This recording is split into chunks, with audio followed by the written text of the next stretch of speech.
আছে আমি পুনে পুনে আপোনালোকক দিল্লীলৈ লৈ গৈছো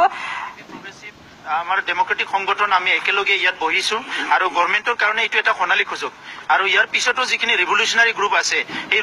গ্ৰুপ সকলো এক হৈ পেলাই আমি কৈছো এতিয়া যে গভৰ্ণমেণ্টক আমি এটা সুযোগ দিছো যে অতি শীঘ্ৰে যে এই বড়ো সমস্যা সমাধান কৰিব লাগে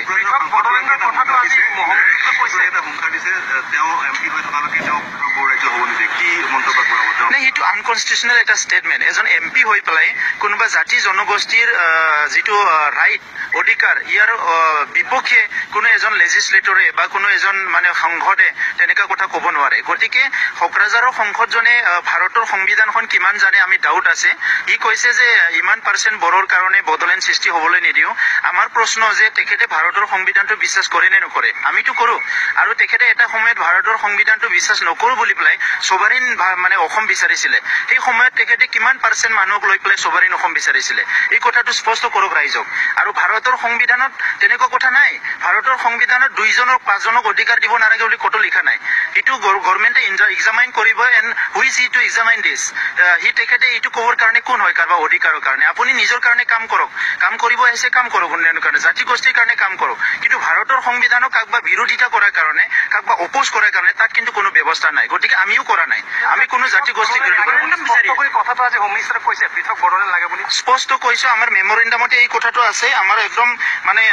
এইটো মানে মেমৰেণ্ডাম এইটো সিঙ্গল পইণ্ট মেমৰেণ্ডাম আৰু সেই মেমৰেণ্ডামৰ গোটেই কথা স্পষ্ট আছে যে বড়োলেণ্ড সমস্যাৰ স্থায়ী সমাধান লাগে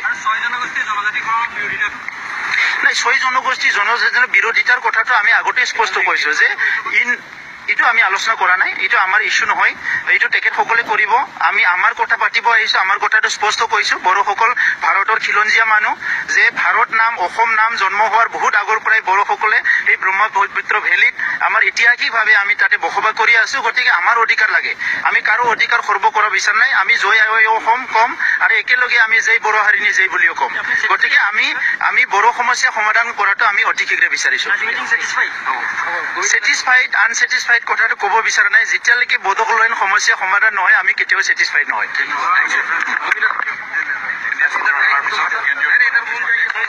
বড়োলেণ্ড সমস্যা সমাধান নোহোৱালৈকে তেওঁলোক কেতিয়াও সন্তুষ্ট নহয় বুলি স্পষ্ট কৰিছে প্ৰবোধ বড়োৱে সভাপতিগৰাকীয়ে কথা উল্লেখ কৰিছে ইতিমধ্যে ত্ৰিপাক্ষিক বৈঠক সমাপ্ত হৈছে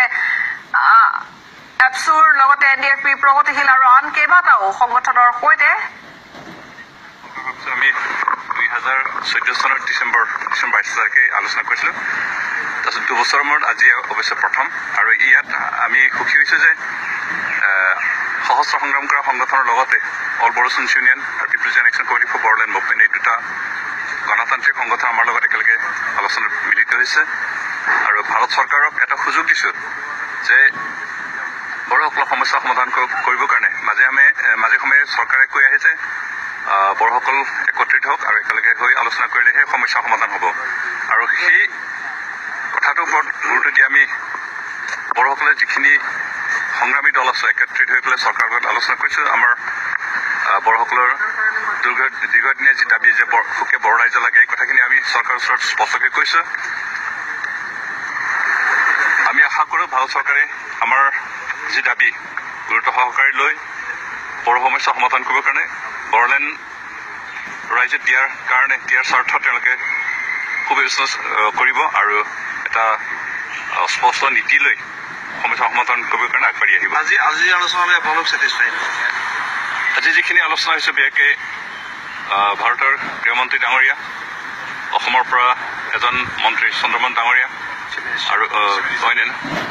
অন্যান্য যিসকল বিষয়ববীয়া আছিল তেওঁলোক আছিল আৰু তেওঁলোক থকাৰ কাৰণে আজি আলোচনা যথেষ্ট গুৰুত্বপূৰ্ণ হৈছে আৰু সৌহাৰ্দ্যপূৰ্ণ হৈছে আৰু বিশেষকৈ গৃহমন্ত্ৰী ডাঙৰীয়াই আজি যি ৰাজনৈতিক পৰ্যায়ৰ আলোচনা তাক আৰম্ভ